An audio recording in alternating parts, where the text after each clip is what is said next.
सहनाववतु सहनौ भुनक्तु सह वीर्यं करवावहै तेजस्विनावधीतमस्तु मा विद्विषावहै। ओम शांति शांति शांति।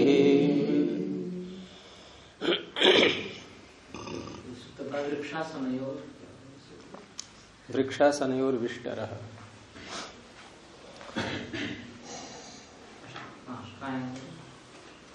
है 8वें अध्याय में। तो कल हमारा विषय चल रहा था कि ये जो अनुमान प्रमाण का प्रयोग होता है, इसमें अन्य प्रमाणों का भी समावेश आ जाता है इसके 5 अवयवों में। तो इधर से कोई बताएंगे? रीना, कैसे आएंगे 5 अवयवों में? कौन कौन से प्रमाण आएंगे? ये आपका क्या नाम है पीछे? सीमा। अच्छा, तो थोड़ा इधर को आ जाओ, जरा से चेहरा दिखाई देते रहना चाहिए। तो 5 प्रमाणों में कैसे, 5 अवयवों में इन प्रमाणों का कैसे होगा समावेश? कुछ ध्यान आ रहा है? पहले तो 5 अवयवों का पता होना चाहिए हमें। 5 अवयव कौन कौन से हैं अनुमान प्रमाण के?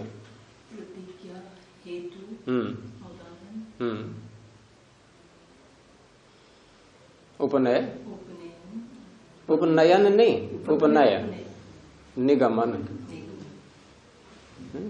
तो इसमें कैसे किस किस का, कौन से प्रमाण का समावेश किस अवयव में होगा? कल्पना, किसका अवयव, किस अवयव में कौन सा प्रमाण आएगा? प्रतिज्ञा में कौन सा प्रमाण आएगा? ये तो थी नहीं, कल थी क्या? नहीं, कल तो पहले भी बताया तो नहीं, ये आगे से आपको तो पता ही है, इसलिए नहीं पूछ रहा हूँ। जिनको नहीं पता है उनको। तो आगम प्रमाण जो है ये तो आ जाता है प्रतिज्ञा में, है? आगम प्रमाण प्रतिज्ञा रूपी अवयव में आ जाएगा। और जो अनुमान, जो मुख्य जो अनुमान है, क्योंकि अनुमान के ही अवयव हैं ये, वो सबसे मुख्य ही हुआ, प्रधान हुआ। यहाँ पर सब उसी के परिवार में घुसे हुए हैं। तो मुखिया है ना वो, तो यहाँ तो मुखिया का स्थान कहाँ है? वो कौन सी कुर्सी बैठा हुआ है? वो हेतु में है।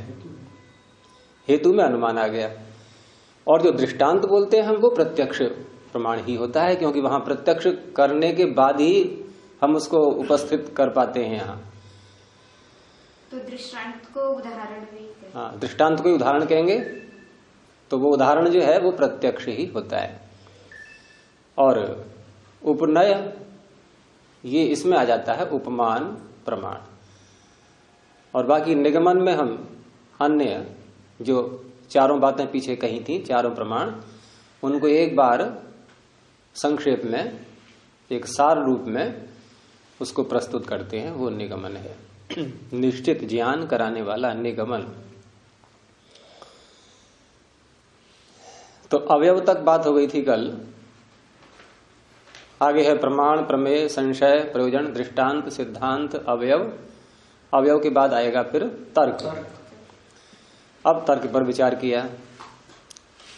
तर्को न प्रमाण संगृहीतो न प्रमाणांतरम। तर्क,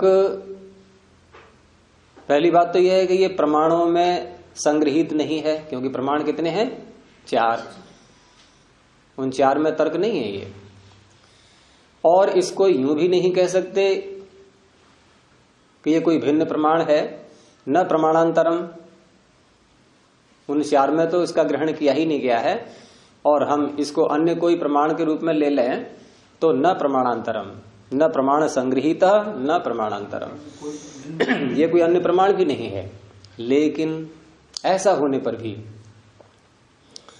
प्रमाणानाम अनुग्राहकः, ये प्रमाणों का अनुग्राहक है। ग्राहक किसे कहते हैं? खरीदने वाला है, ग्रहण करने वाला। खरीदना शब्द नहीं है, ग्रहण करना। यहाँ पे ग्राहक ये ठीक है, कस्टमर शब्द बोल देते हैं उसके लिए, लेकिन यहाँ ग्राहक का अर्थ है गृह, ग्रहणे, ग्रहण करने वाला, और ग्रहण कराने वाला भी, उसमें भी ग्राहक ही बनेगा। ग्रहण करने वाला और ग्रहण कराने वाला दोनों अर्थ निकल आते हैं इससे, क्योंकि जो प्रत्यय लाएंगे हम अणिज प्रत्यय, वो हट जाता है, रहेगा नहीं, तो शब्द वही बनेगा ग्राहक। और अनु माने पश्चात, बाद में, तो अनुग्राहक है, ग्रहण कराने वाला, अनुग्राहक। अर्थात ये तर्क एक ऐसा तत्व है कि ये जब हमारे अंदर उठता है, हम जब ऊहा करते हैं, ऊह को ही बोलते हैं तर्क।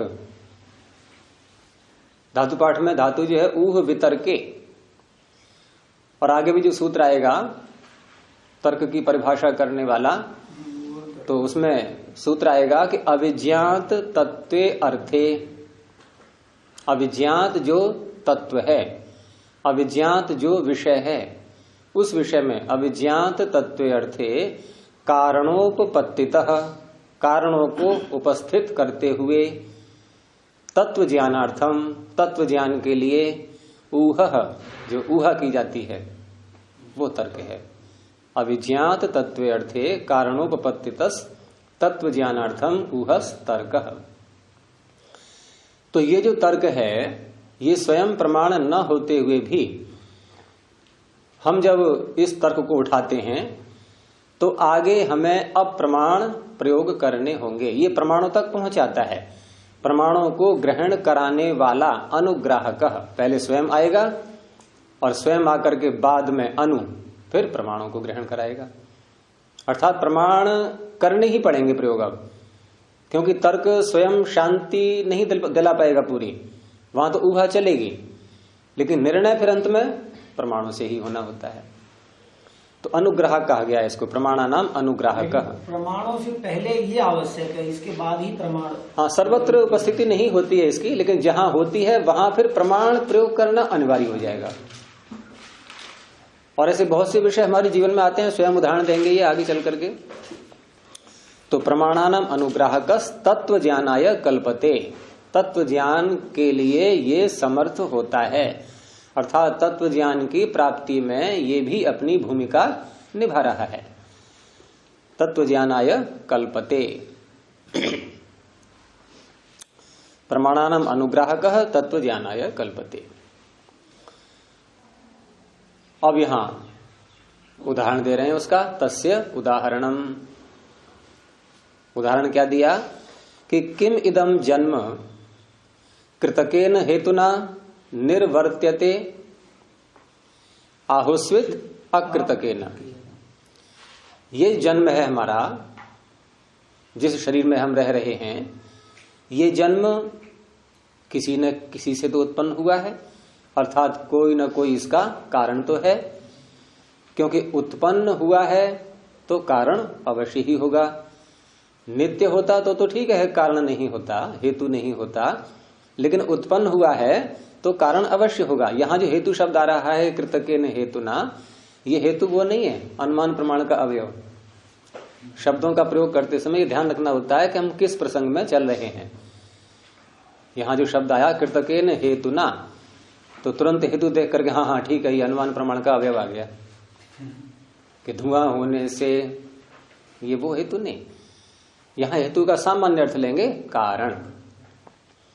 और कृतक किसे कहते हैं? कृतक, कृत, कृत माने किया हुआ, बना हुआ, अर्थात अनित्य। और उसी अर्थ को कहने के लिए कन प्रत्यय हो जाता है स्वार्थ में ही, कृतक। अर्थ नहीं बदलेगा, जो कृत का अर्थ है वही कृतक का अर्थ है। तो कृतकेन हेतुना निर्वर्तिते, ये जन्म अनित्य कारण से बना है।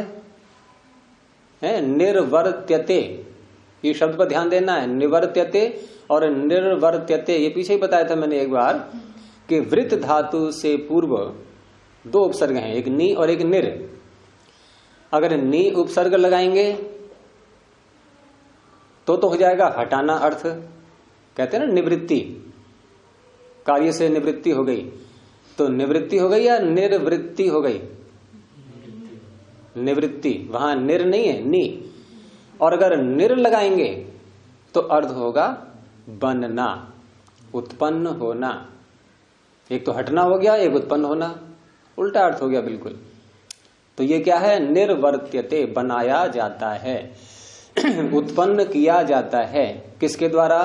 कृतकेन हेतुना, अनित्य कारण से, अर्थात जन्म का कारण क्या अनित्य है? ये पहला प्रश्न उठा। अभी तर्क प्रारंभ नहीं हुआ है, ये ध्यान रखना।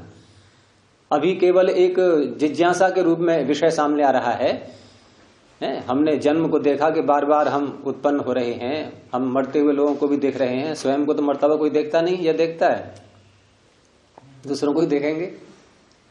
मरे स्वयं भी हैं अनेकों बार, लेकिन उसका पता नहीं। आचार्य जी, आत्मा नहीं देखती है? आत्मा जो शरीर से निकलती है, आत्मा शरीर से निकलती है, तो आत्मा ही की बात हो रही है ये? नहीं, तो वो आत्मा कुछ मतलब देखती नहीं है, महसूस नहीं करती कि मेरा शरीर है, मरेगा, नहीं, ऐसा नहीं। नहीं, मृत्यु से पहले ही हमारी स्थिति ऐसी बन जाती है जीवात्मा की, मृत्यु से कुछ समय पहले ही, कि उसका जो ज्ञान ग्रहण करने की क्रिया है वो रुक जाती है। तो सब कुछ भूल जाता है। हाँ, उस समय कोई बोध नहीं, अपना परिवार सब कोई ध्यान नहीं उस समय।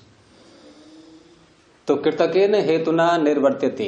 तो आचार्य जी, अगर वो फिर पुनः जन्म होता है उसका, जैसे आत्मा किसी और में, तो क्या उसे याद रहता है? पिछला तो याद ही नहीं रहता। नहीं, वो किसी किसी को होता है ऐसा अपवाद के रूप में। किसी की बात हो। लेकिन जन्म होते ही तुरंत नहीं, थोड़ा बच्चा बोलने लायक होगा, बताने लायक होगा, समझने लगेगा, तब पीछे की बातें कभी कभी याद आ जाती हैं। क्योंकि और वो प्राय करके वहां होता है जहां कोई आकस्मिक दुर्घटनाओं में किसी का देहांत हो, युवावस्था में हो जाए, इस तरह के दृष्टांत उदाहरण मिलते हैं। ऐसा वो होता है, मतलब अपवाद नहीं, कुछ ऐसे केस होते भी है रियल में। हाँ, होते हैं, वास्तविक हैं ये, वास्तविक हैं, कई केस पूरे प्रमाणित हैं ये। लेकिन महर्षि दयानंद ने लिखा है सत्यार्थ प्रकाश में कि याद नहीं आती है। वो एक सामान्य रूप से लिखा है उन्होंने, क्योंकि सामान्य रूप से सबको कहाँ है, कोई सैकड़ों हजारों में कोई एकाध ऐसा होगा, लाखों में बहुत कम होता है ऐसा। तो हमारा प्रश्न क्या चल रहा था कि ये जन्म किससे उत्पन्न हुआ? क्या मतलब क्या साथ में लगाएंगे, क्या ये जन्म अनित्य कारण से उत्पन्न हुआ है? ये क्यों विषय उठ रहा है आगे स्वयं बताएंगे, वहां तर्क चलेगा। फिर अब अभी तर्क नहीं है ये, तर्क की भूमिका चल रही है। आहोस्वित अकृतकेन, अथवा अनित्य कारण से उत्पन्न हुआ है। अकृतक अनित्य नहीं, कृतक तो हो गया अनित्य, और अकृतक नित्य, अर्थात ऐसा कारण जो सदा रहने वाला है। जो सदा रहने वाला है, क्या ऐसे कारण से ये जन्म हुआ है, अथवा कारण भी उत्पन्न हुआ है? ऐसे कारण से जन्म हुआ है, यानी कारण भी उत्पन्न हुआ, तो कारण का कारण कोई और होगा पीछे। लेकिन यहां हम केवल जन्म का कारण देख रहे हैं कि जन्म जिस कारण से हुआ है वो अनित्य है या नित्य है। और एक तीसरा और भी विकल्प सामने आ रहा है, अथ आकस्मिकम, यह ऐसे ही हो गया अचानक, यानी कारण को ही हटा दिया आप, कोई कारण नहीं, ऐसे ही हो गया बस अचानक, कोई कारण नहीं। अथ आकस्मिकम, तो तीन विषय सामने आए प्रश्न के रूप में, नित्य कारण, अनित्य कारण, अथवा आकस्मिक। क्या मनुष्य का जन्म अकारण भी होता है? नहीं, ये तो अभी विचार विषय के लिए सामने रखे गए ये बिंदु हैं। इन बिंदुओं पर आगे चर्चा करेंगे, अर्थात तर्क उठाएंगे अब ये कि यदि ऐसा हो तो ऐसा होगा, फिर यदि ऐसा हो तो ऐसा होगा, इसे कहते हैं तर्क। तर्क का स्वरूप बता रहा हूं मैं ये। जहां हम ये कहते हैं कि ऐसा होगा तो ऐसा होगा, ऐसा होगा तो ऐसा होगा, ये जो हम बोलते हैं भाषा में, इसे कहते हैं तर्क। अब यहां आगे चलेगा, अभी तो प्रश्न उठाया गया है केवल ये, अभी तो प्रश्न उठा कि क्या ये जन्म नित्य कारण से बना, अनित्य कारण से बना, या बिना किसी कारण के अचानक बन गया। अब हम सोचेंगे कि अगर नित्य कारण से बनेगा तो ऐसा होना चाहिए, अनित्य कारण से बनेगा तो ऐसा होना चाहिए। ये अब यहां तर्क प्रारंभ हो रहा है। तो पहले बताया कि एवं, तर्क प्रारंभ होने से पहले क्या स्थिति बनती है उसको संक्षेप में बोल रहे हैं कि एवं इस प्रकार से अविज्ञाते अर्थे, जो अर्थ हमें ज्ञात नहीं है, ये प्रश्न तभी तो उठ रहे हैं कि जन्म कैसे हुआ ये पता नहीं हमें, तभी तो प्रश्न उठ रहे हैं ये। तो अविज्ञात अर्थ हो गया ये, जन्म कैसे हुआ ये विषय हमारे लिए अभी अविज्ञात है। तो अविज्ञाते अर्थे कारणोपपत्त्या, कारणों की उपपत्ति से, उपपत्ति का अर्थ है उनका ज्ञान, उनका पता लगना, ज्ञान उपपत्ति। तो कारणों की उपपत्ति से अलग अलग कारण हमारे सामने आ रहे हैं मन में, कल्पना में, कि ऐसा भी हो सकता है, ऐसा भी हो सकता है, ऐसा भी हो सकता है। तो उस अवस्था में उस कारण की उपपत्ति से ऊह प्रवर्तते, अब ऊह यहां से प्रवृत्त होगा। ये ऊह शब्द बोल दिया देखो तर्क की जगह, यहां तर्क ही है इसका अर्थ, ऊह माने तर्क। अब तर्क यहां से प्रारंभ हुआ। कैसे प्रारंभ हुआ, क्या स्वरूप रहेगा तर्क का, कि यदि कृतकेन हेतुना निर्वर्त्यते, यदि कृतक हेतु से, यदि अनित्य हेतु से ये जन्म हुआ है, यदि अनित्य कारणों से ये जन्म बना है, तो क्या होगा कि हेतु छेदात उपपन्नो अयम जन्मो छेदः। क्योंकि जो वस्तु अनित्य होती है, अर्थात जो नित्य नहीं होती है, उसको नष्ट करना संभव है या नहीं? जो वस्तु उत्पन्न हुई है उसको नष्ट करना संभव है या नहीं? तो इसका अर्थ है यदि जन्म अनित्य कारण से बना है तो वो कारण नष्ट हो सकता है या नहीं है? और कारण नष्ट हो जाएगा तो ये जन्म मरण का चक्र समाप्त हो सकता है। संभावना है, नहीं दिख रही है? मतलब मोक्ष। हाँ, अब संभावना हमें दिखाई दे रही है कि यदि कारण अनित्य है इसका, जन्म की उत्पत्ति का, तो कुछ आशा जगी। हाँ, अब हम प्रयास करके उस कारण को नष्ट करने में लगेंगे, है ना? कारण को नष्ट करने में लगेंगे। तो हेतु छेदात, हेतु के उच्छेद होने से, नष्ट होने से उपपन्न अयम जन्मो छेदः, ये जन्म का उच्छेद उपपन्न हो जाएगा, संभव हो जाएगा। जन्म का उच्छेद, ये जन्म से हम जन्म मरण दोनों ले सकते हैं, जो क्रम चल रहा है इसका उच्छेद ये कट जाएगा, बीच में अब टूट जाएगा। और यदि अब दूसरा विकल्प लिया, अथ अकृतकेन हेतुना, और यदि अकृतक हेतु से, नित्य हेतु से, नित्य कारण से ये जन्म उत्पन्न हुआ है, तो क्या होगा? ततो हेतु छेदस्य अशक्यत्वात्, अब हेतु का उच्छेद असंभव है, क्योंकि नित्य का कभी विनाश नहीं होता। अगर जन्म का कारण नित्य है तो नित्य का तो विनाश ही नहीं होता, हेतु का उच्छेद ही नहीं होगा, और नहीं होगा तो अनुपपन्न जन्मोच्छेदः। अब जन्म का उच्छेद अनुपपन्न, पीछे था शब्द उपपन्न, यहां अनुपपन्न, अब संभव नहीं है।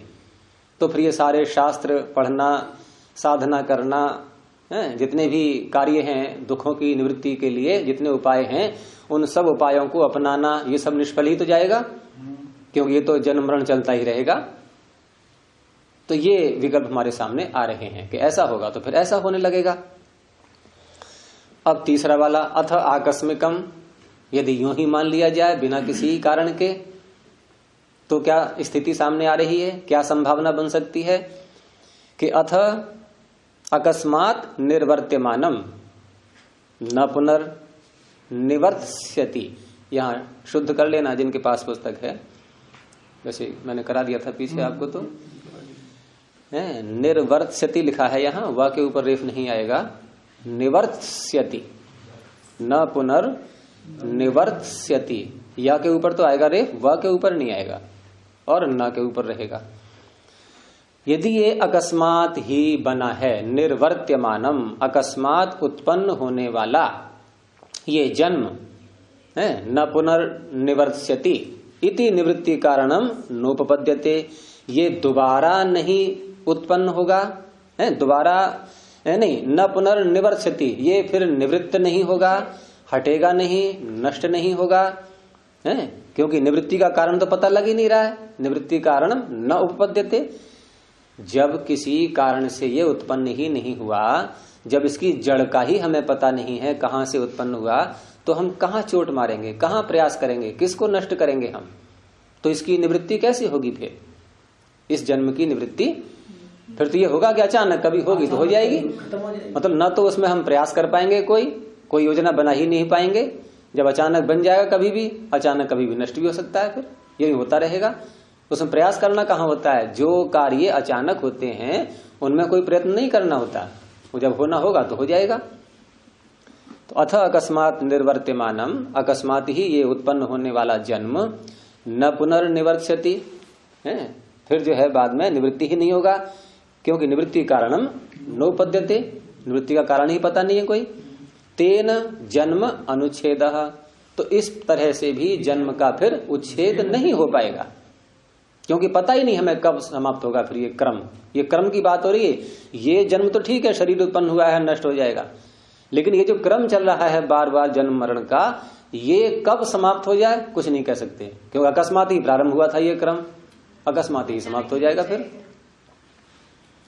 तेन जन्म अनुच्छेद, तो यहां तक ये तर्क का, ऊह का स्वरूप दिखाया है। एतस्मिन् तर्क विषये, इस तर्क विषय में जो अभी उपस्थित किया गया है, कर्म निमित्तम जन्म, अब यहां प्रमाण की पड़ी आवश्यकता, क्योंकि ये तीन विकल्प हमारे सामने आ रहे हैं और इन तीन विकल्पों में से एक समाधान होगा, कोई ना कोई, तीन तो हो नहीं पाएंगे, समाधान के रूप में एक ही आएगा, हमें उसका पता नहीं। तो अब क्या हुआ? अब हमें प्रमाणों की आवश्यकता हुई। अब किसकी शरण में जाएंगे हम? शब्द प्रमाण की शरण में, ठीक है ना। कोई बताए हमें, यही तो होता है। जब कोई शंका हमारे अंदर उठ रही है तो हम ये चाहते हैं कोई बताने वाला मिल जाए, और बताने वाला जो मिलता है जब वो वाक्य बोलता है उसे कौन सा प्रमाण कहते हैं? शब्द प्रमाण। तो शब्द प्रमाण की आवश्यकता हुई, तो शब्द प्रमाण आया कि कर्म निमित्तम जन्म, इसको इन्वर्टेड कॉमा में कर लो, विपरीत अल्प विराम में, कर्म निमित्तम जन्म, अर्थात ये जन्म कर्म निमित्तक है। क्या अर्थ हुआ? कर्मों से बनता है, कर्म इसके हेतु हैं, कर्म इसके कारण हैं। तो कारण का पता लग गया ना। अब कारण का पता लग गया तो ये कर्म कैसा कारण है? नित्य है कि अनित्य है? अनित्य है। कर्म करना रोक दें, जन्म रुक जाएगा। यहां कर्म से तात्पर्य अविद्या रूपी कर्म। सामान्य कर्म से हम सारे कर्म नहीं लेंगे, क्योंकि आगे सब विषय आएंगे ये। वहां अविद्या रूपी जो कर्म होते हैं, अविद्या से युक्त होकर के सकाम जो कर्म होते हैं, उन कर्मों से जन्म होता है, निष्काम से नहीं होता है। तो कर्म निमित्तम जन्म इति प्रमाणानि प्रवर्तमानानि तर्केण अनुगृह्यन्ते। तो जैसे ये कर्म निमित्तम जन्म शब्द प्रमाण हमने लिया, किसी ऋषि का वाक्य पढ़ा, तो इस प्रकार से ये प्रवृत्त होते हुए प्रमाण है, उपस्थित होते हुए ये प्रमाण ऐसे आते हैं सामने। फिर बाद में हमें उनकी आवश्यकता पड़ती है, हम खोजते हैं, पूछते हैं, देखते हैं, पढ़ते हैं किसी से, किसी पुस्तक को, तो वहां ऐसे ऋषियों के वाक्य जो हैं ये ऐसे प्रमाण प्रवृत्त होते हुए तर्केण अनुगृह्यन्ते, ये तर्क के द्वारा अनुगृहीत किए जाते हैं। क्योंकि इस प्रमाण की उपस्थिति जो आ पाई हमारे सामने, ये पीछे जो तर्क उठ रहा था तब आई। और अगर हमारे अंदर शंकाएं ही उत्पन्न हो, अनेक विकल्प ही न आए, तो फिर हम प्रमाणों की शरण में क्यों जाएंगे? हमें उस शंका को निवृत्त करने की फिर आवश्यकता ही क्यों होगी? शंका ही नहीं उत्पन्न हुई तो निवृत्ति क्यों करेंगे? प्यास लग ही नहीं रही है तो पानी की तलाश क्यों करेंगे? तो प्यास क्या करती है? हमें पानी की उपस्थिति तक पहुंचाती है। अर्थात प्यास पानी को उपलब्ध कराने के लिए हमें प्रवृत्त कर देती है कि ढूंढो पानी कहाँ है। ऐसे ही शंकाएं जब उठती हैं हमारे अंदर, तर्क जब उठता है, तो ये तर्क क्या कहता है?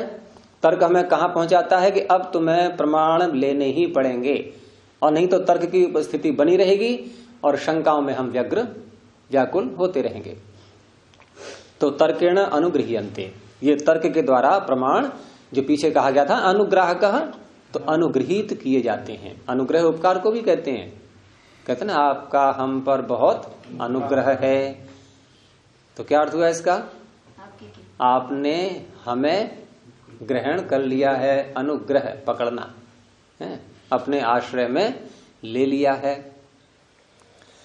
तो तत्व ज्ञान आचार्य जी अगर एप्लीकेशन में वो नीचे लिखते हैं आपका अनुग्रह, तो क्या उसे पकड़ लिया ये अर्थ होगा? नहीं ना? पकड़ने का अर्थ हाथ से पकड़ना नहीं है, विचारों से पकड़ना है। हमारा जो है उनकी जो भी सहायता उनके द्वारा हमें प्राप्त हो रही है तो वो सब ग्रहण करना ही हुआ उससे।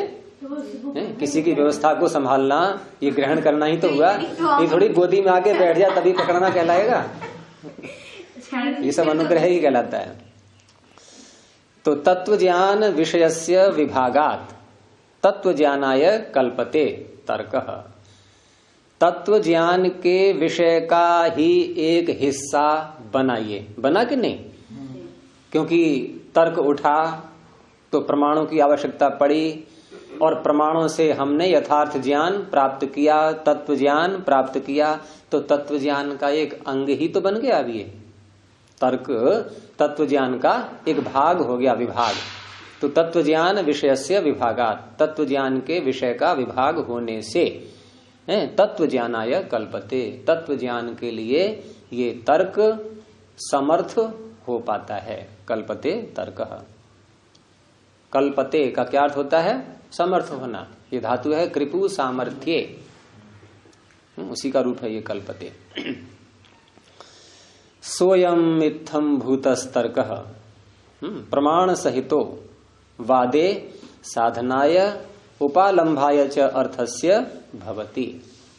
अर्थात इस प्रकार का ये तर्क, इत्थम भूतः तर्कः, इस प्रकार का ये तर्क प्रमाण सहितः, प्रमाणों के साथ, क्योंकि तर्क के बाद प्रमाण तो लेने ही पड़ेंगे, प्रमाणों का प्रयोग करना ही होगा।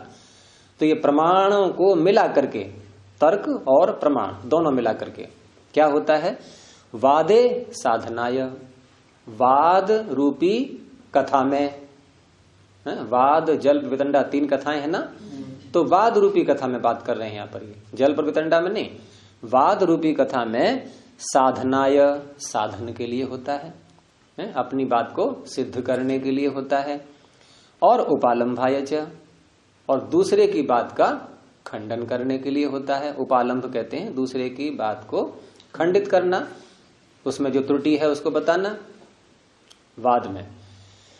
तो वादे साधनाय उपालंभाय च, किसका? अर्थस्य, जो भी विषय आया है सामने वाद का, उस विषय का अपना विषय है उसकी साधना के लिए, दूसरे का विषय उसका उपालंभ करने के लिए भवति होता है ये तर्क। इत्येवं अर्थम पृथक उच्यते प्रमेयांतर भूतो अपि इति। प्रमेय के अंदर आने पर भी, क्योंकि तर्क के विषय में हमने कुछ जाना, हम जान रहे हैं, और जान रहे हैं तो ये प्रमेय हो गया। जो भी जाना जाता है उसे कहते हैं प्रमेय। तो प्रमेय के अंतर्गत आ जाना चाहिए था।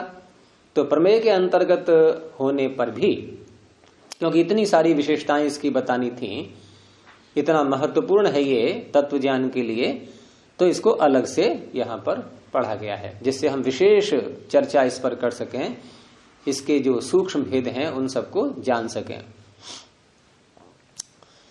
तर्क का भी विचार हो गया। अब कौन सा पदार्थ है आगे? 16 पदार्थों में से सूत्र में तर्क के आगे क्या आएगा? निर्णय। ये सूत्र याद हो गया है सबको? पहला वाला अभी सबको नहीं हुआ होगा, कर लेना इसको याद। ये तो पहला ही सूत्र है जिसमें 16 पदार्थ आए हुए हैं। तो तर्क शब्द के बाद आया निर्णय। अब निर्णय पर विचार करते हैं कि निर्णयस तत्व ज्ञानम, निर्णय किसे कहते हैं? तत्व ज्ञान के लिए, अथा उसी का पर्यायवाची एक प्रकार से ये, क्योंकि निर्णय में क्या है? निर्णय, ये नी धातु है इसमें, और नी का अर्थ क्या होता है? प्राप्त करना, णीय प्रापणे, और निश्चित रूप से, निश्चित रूप से प्राप्ति। क्या अर्थ हुआ निर्णय का? निश्चित रूप से प्राप्ति। तो वो तत्वज्ञान ही तो हुआ। तत्वज्ञान ही निश्चय की अवस्था होती है, उसके आगे तो कुछ करना ही नहीं है। तो निर्णय तत्व ज्ञानम। और क्या है ये तत्व ज्ञान? प्रमाणानाम फलम, प्रमाणों का ये फल कहलाता है तत्व ज्ञान। और पीछे कहा ही था प्रथम सूत्र में, प्रमाण से लेकर के निग्रह स्थान तक जब बोल करके क्या कहा था निग्रह स्थानानाम तत्व ज्ञानात निःश्रेयसाधिकम। तो निःश्रेयस की प्राप्ति होती है, वही उसका फल है और वही यहाँ तत्व ज्ञान है।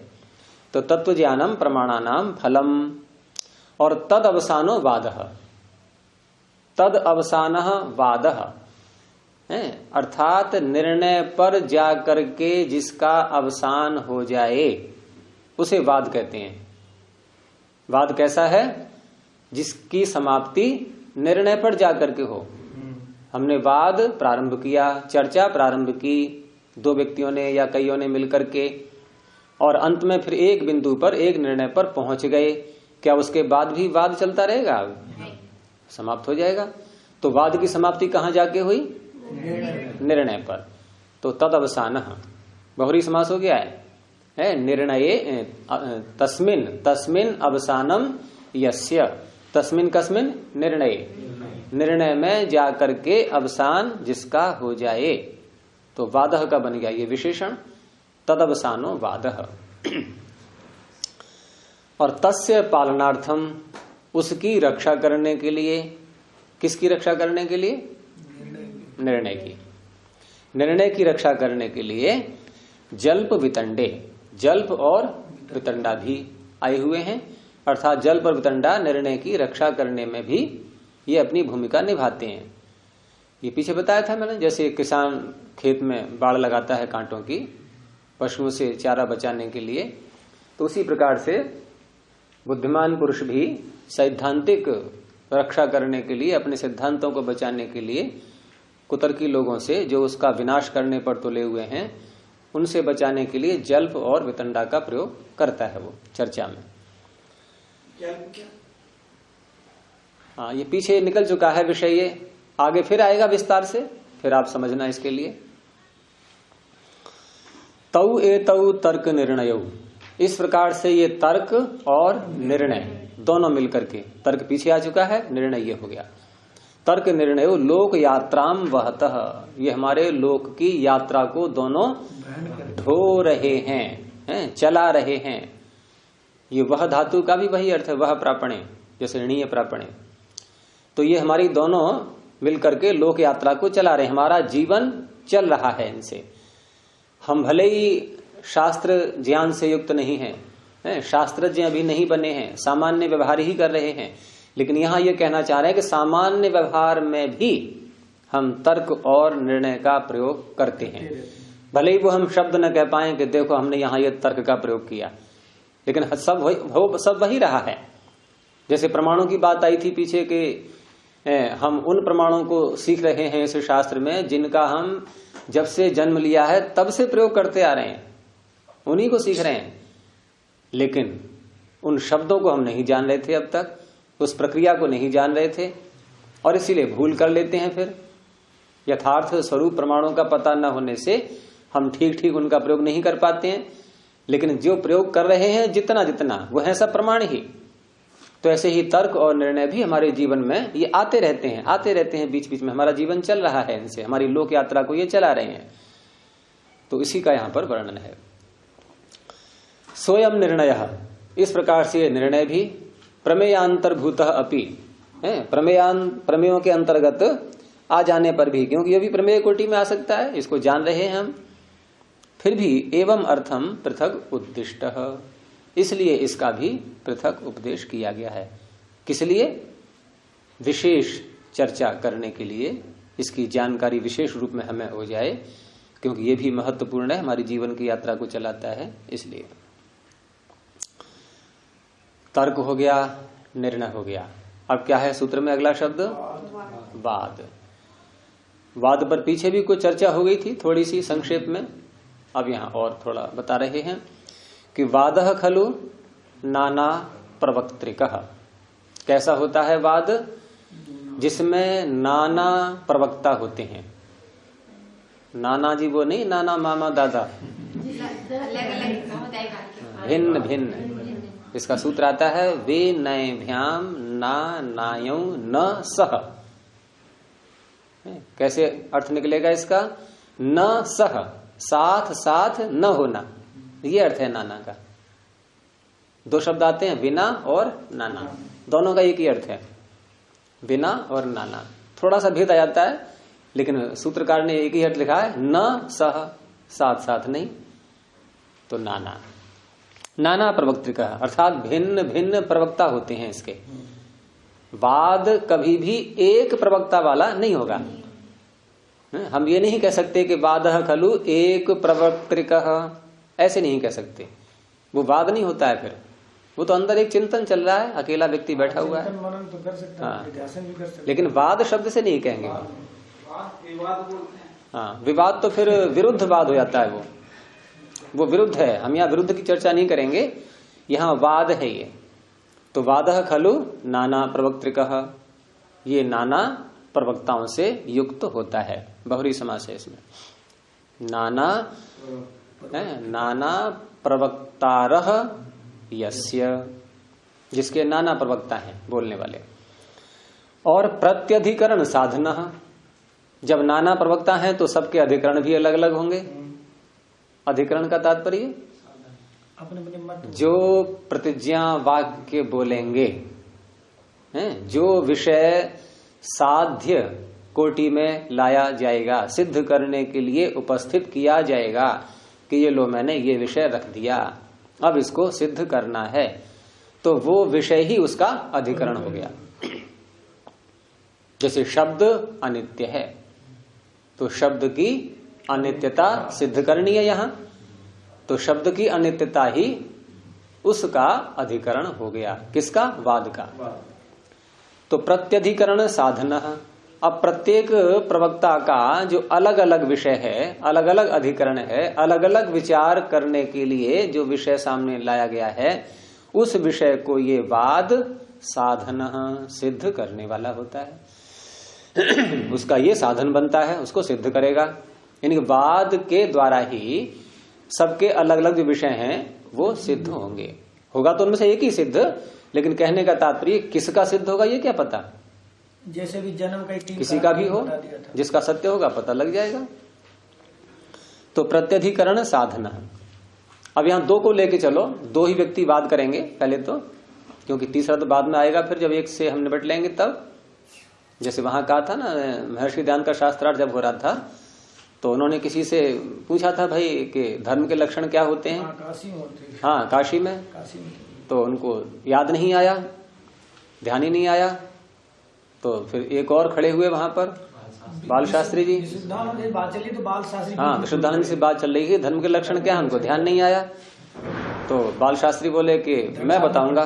तो एक हटा ना, अब दूसरा आया, एक हटा तब आया तीसरा। तो स्वामी जी ने कहा कि ठीक है, आप अधर्म के बताइए। धर्म के नाम से तो बता रहे नहीं। हाँ, धर्म के तो हम नहीं पूछेंगे आपसे, आप अधर्म के बताइए। अब वो भी चुप।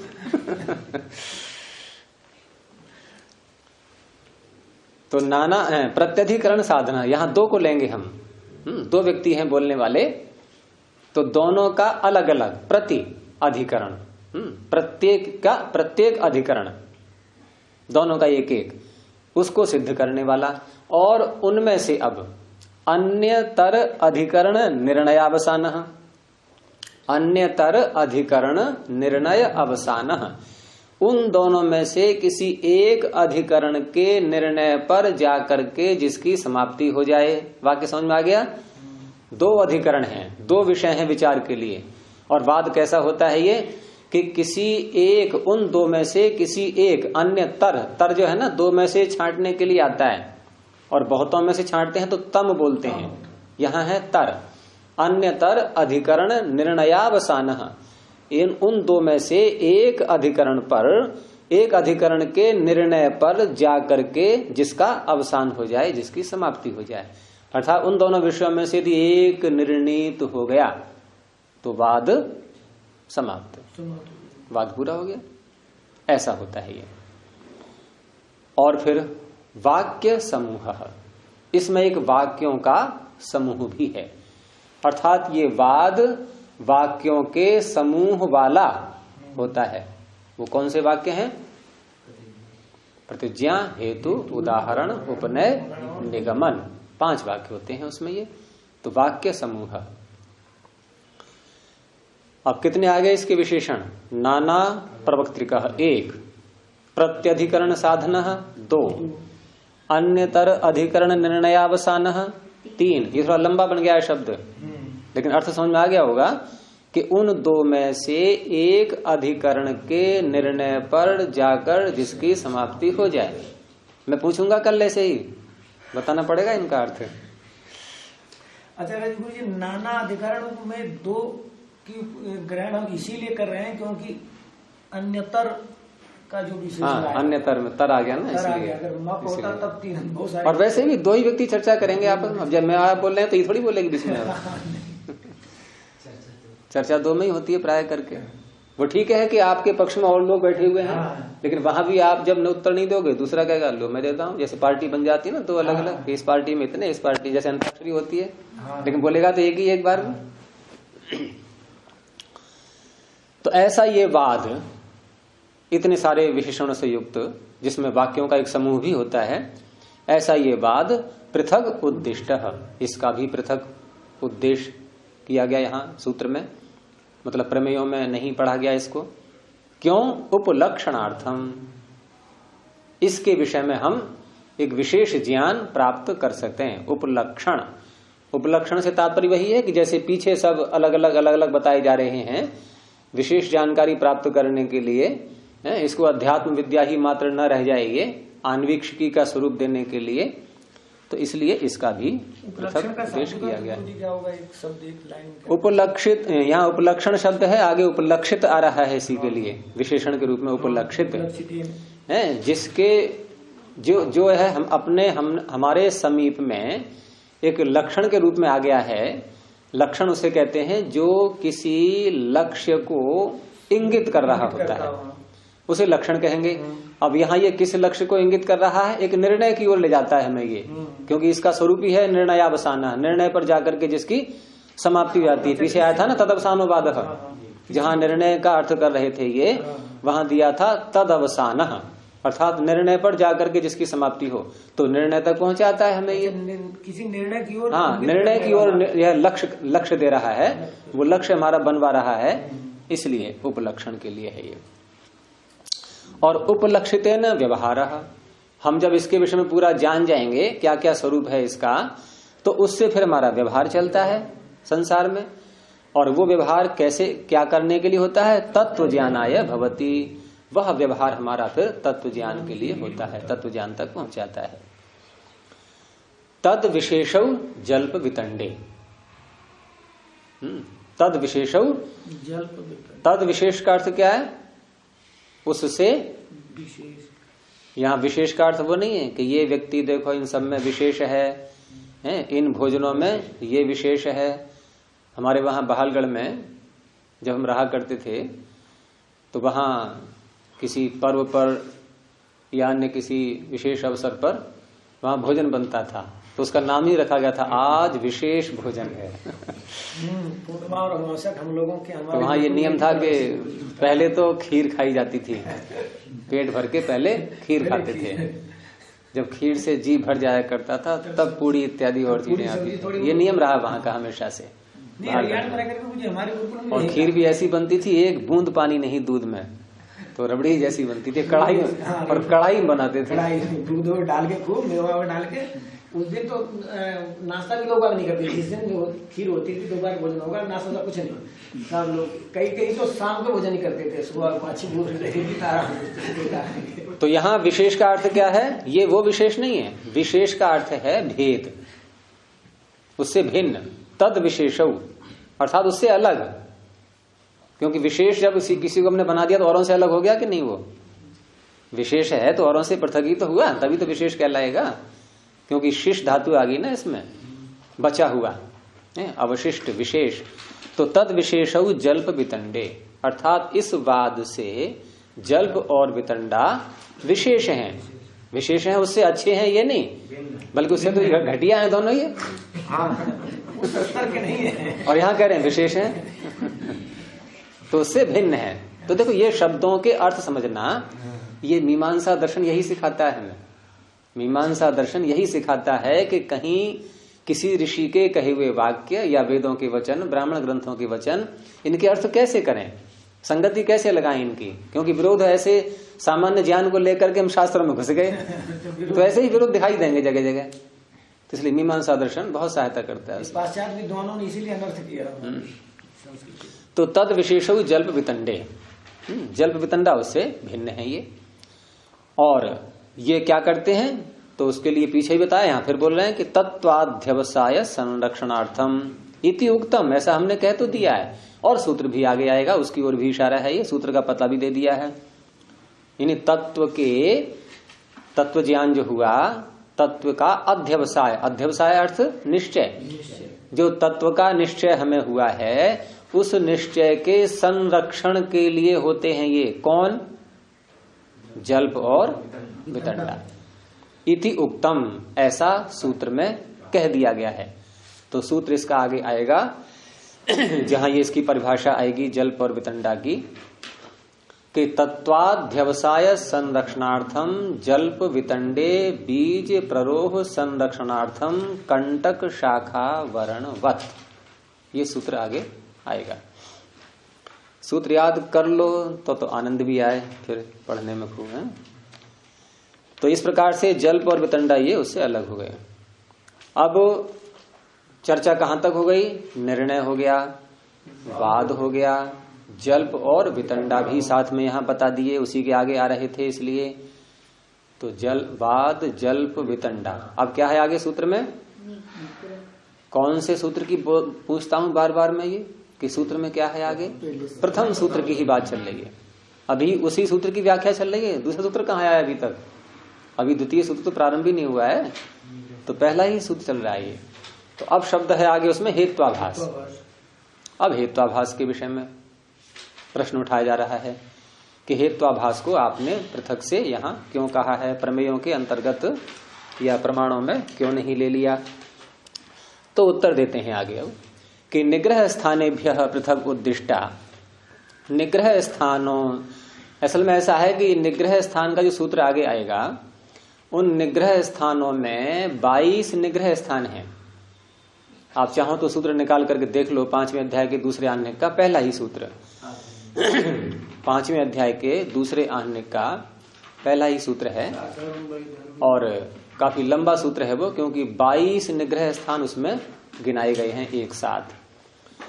तो उन 22 निग्रह स्थानों में जो गिनती की गई है उसमें अंतिम निग्रह स्थान कौन सा है, अंत में देखो बिल्कुल, अंतिम निग्रह स्थान, अंतिम निग्रह स्थान कौन सा है, हेत्वाभासी ही है। क्या अर्थ हुआ इसका, यदि कोई व्यक्ति वाद में है, वाद में नहीं कहेंगे क्योंकि वाद तो तत्व निर्णय के लिए होता है, जल्प में अथवा वितंडा में हेत्वाभास का प्रयोग कर देता है तो वो हारा हुआ माना जाता है। अर्थात निग्रह स्थान माने पकड़ का स्थान, और पकड़ने का अर्थ क्या है, पकड़ लिया, अब उसको बोलने नहीं देंगे, हार गया वो। तो प्रश्न यह है कि जब निग्रह स्थान में हेत्वाभास को आपने कह दिया है, ठीक है ना, और यहां इस सूत्र में प्रथम सूत्र में निग्रह स्थान आपने कहा ही है, निग्रह स्थानानाम तत्व ज्ञानात्, और निग्रह स्थान में हेत्वाभास भी आ गया, तो फिर अलग से हेत्वाभास क्यों कहा आपने, प्रश्न आया समझ में। सूत्र में जो 16 पदार्थ हैं उनमें अंतिम पदार्थ क्या है, निग्रह स्थान, और निग्रह स्थान के निग्रह स्थान है 22, उन 22 में एक हेत्वाभास भी है। तो निग्रह स्थान जब आपने बोल दिया और उसकी आप गिनती कराएंगे ही तो हेत्वाभास भी तो उसमें आ ही जाएगा, तो फिर अलग से उसकी गिनती यहाँ 16 पदार्थों में फिर क्यों की जा रही है, क्योंकि वितंडा के आगे शब्द क्या आ रहा है, हेत्वाभास आ रहा है नहीं, वितंडा के आगे वाद जल्प वितंडा हेत्वाभास, तो हेत्वाभास तो निग्रह स्थान में आ ही रहा है, फिर उसको आप यहां अलग से क्यों कह रहे हैं, प्रश्न आया समझ में।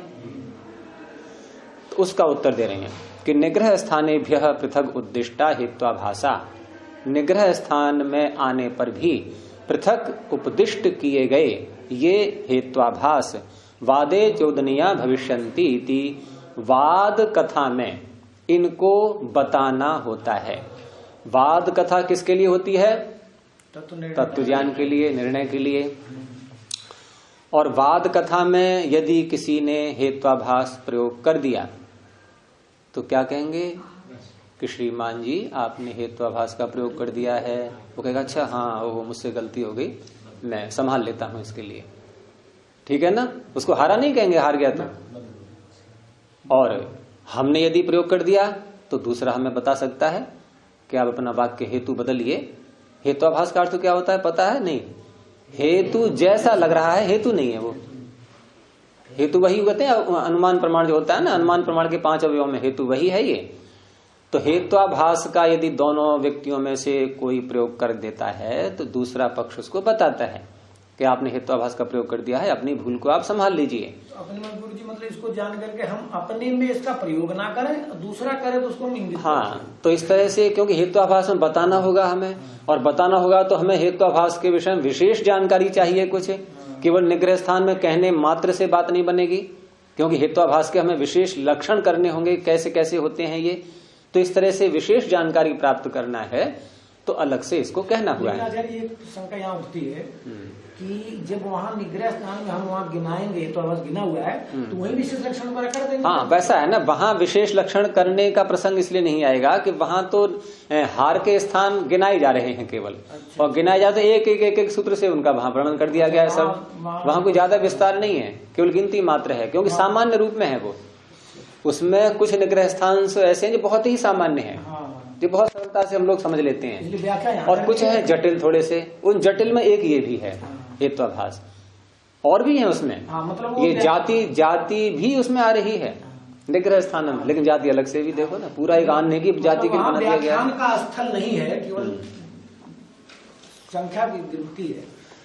तो हेत्वाभास में जो है वाद में इनका कथन करना होता है, बताना होता है। और जल्प वितंडयोस्तु निग्रह स्थानानि, और जल्प और वितंडा में यदि किसी ने हेत्वाभास का प्रयोग कर दिया तो निग्रह स्थान है वो।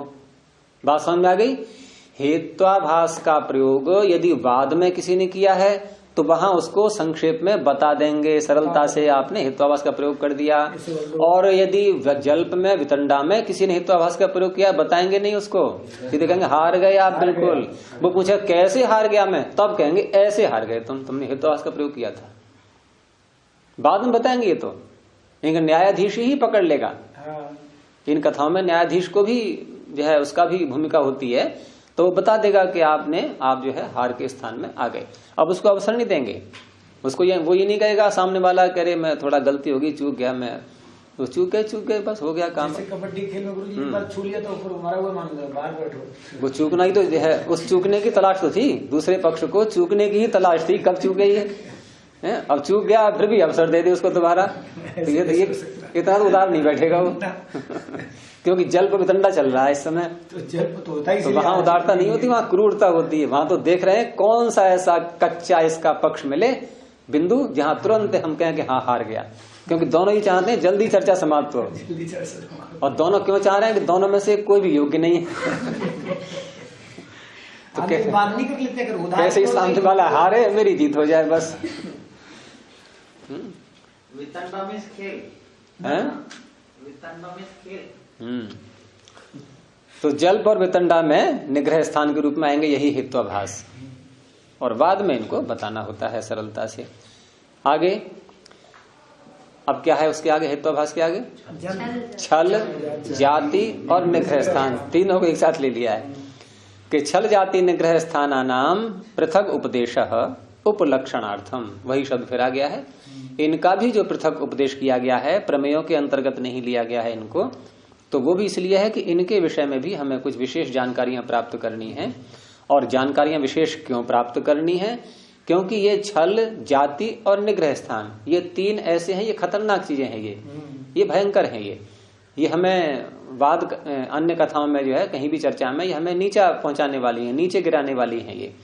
इसलिए इनका यदि ज्ञान नहीं होगा हमें, तो हम हो सकता है बातचीत में इनका प्रयोग करते रहें, क्योंकि जानते ही नहीं उसके विषय में कुछ भी। और आजकल चर्चाएं होती ही ऐसी हैं कि छल जाति निग्रह स्थान चल रहे हैं लगातार, न सामने वाले को पता है न बोलने वाले को पता है, बस बहस चल रही है, चर्चा चल रही है। और जब कितनी बार दोनों पक्षों में से कौन कौन कितनी बार निग्रह स्थान में आ चुके हैं वो, लेकिन पकड़े कौन? दोनों में से कोई नहीं जानता। तो इसलिए इनका पृथक उपदेश किया गया है। तो उससे लाभ क्या होगा कि उपलक्षिता नाम, जब इनका हम विशेष ज्ञान प्राप्त कर लेंगे तो स्ववाक्य परिवर्जनम, अपने वाक्य में तो हम उसका त्याग करेंगे, फिर बचेंगे उससे, क्योंकि हमें अपनी शब्दावली, अपनी वाक्यावली विशुद्ध बना करके हम प्रयोग करेंगे उसका, जिससे दूसरा हमें पकड़ न पाए। तो स्ववाक्य परिवर्जनम। और छल जाति निग्रह स्थाना नाम, ये इसके साथ जोड़ेंगे उपलक्षिता नाम। उपलक्षिता नाम छल जाति निग्रह स्थाना नाम, विशेष ज्ञात ये छल जाति और निग्रह स्थान, इनका स्ववाक्य परिवर्जनम, अपने वाक्य में त्याग करना, और परवाक्य पर्यन योग, दूसरे के वाक्य में इनको दिखाना कि देखो आपने ये छल का प्रयोग किया, आपने जाति का प्रयोग किया, इसलिए आप निग्रह स्थान में आ गए। ठीक है ना, दूसरे को बताया तभी पाएंगे, हमें जानकारी होगी उसकी कि इसने ऐसा प्रयोग किया है, और ऐसा प्रयोग करने से शास्त्र में ऐसा कहा गया है कि ये छल होता है, ये जाति होती है, ये निग्रह स्थान होता है, ये जानकारी होगी तब बता पाएंगे।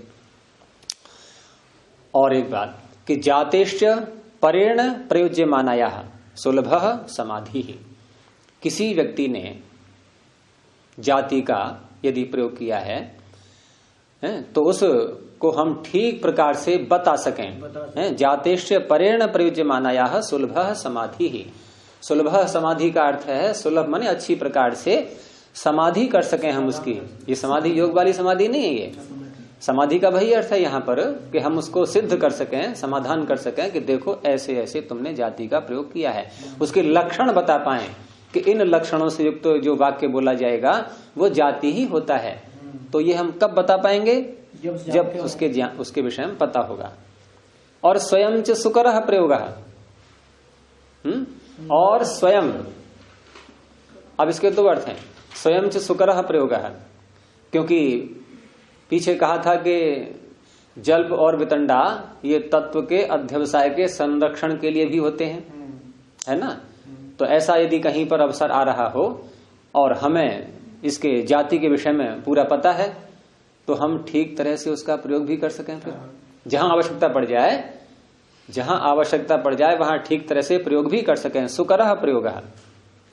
दूसरा अर्थ कि अगर हमें जाति का पूरा पता है ढंग से तो हम अपने वाक्य को ठीक ढंग से प्रयोग करेंगे फिर, सुकरः। तो इस प्रकार से इन सब तत्वों का हमें ज्ञान होना चाहिए, क्या छल है, क्या जाति है, क्या निग्रह स्थान है। तो ये यहां तक पूर्व सूत्र में जो आए थे 16 पद, उनकी व्याख्या हुई। आगे इसको भी समाप्त कर लेते हैं, थोड़ा रह गया ये कि सा इयम आन्वीक्षिकी, इस प्रकार से ये आन्वीक्षिकी विद्या, ठीक है ना, इसका आन्वीक्षिकी नाम रखा गया था पहले। ये आन्वीक्षिकी विद्या प्रमाणादिभिः पदार्थैः विभज्यमाना, प्रमाण आदि 16 पदार्थों से विभक्त होती हुई 16 भागों में बटी हुई। कैसी है ये? प्रदीपः सर्व विद्यानाम, उपायः सर्व कर्मणाम, आश्रयः सर्व धर्माणाम, विद्योद्देशे प्रकीर्तिता। ये श्लोक दिया हुआ है कौटिल्य अर्थशास्त्र का। तो वहां पर विद्योद्देश नाम का एक प्रकरण है, उस प्रकरण में 4 विद्याओं का उल्लेख है।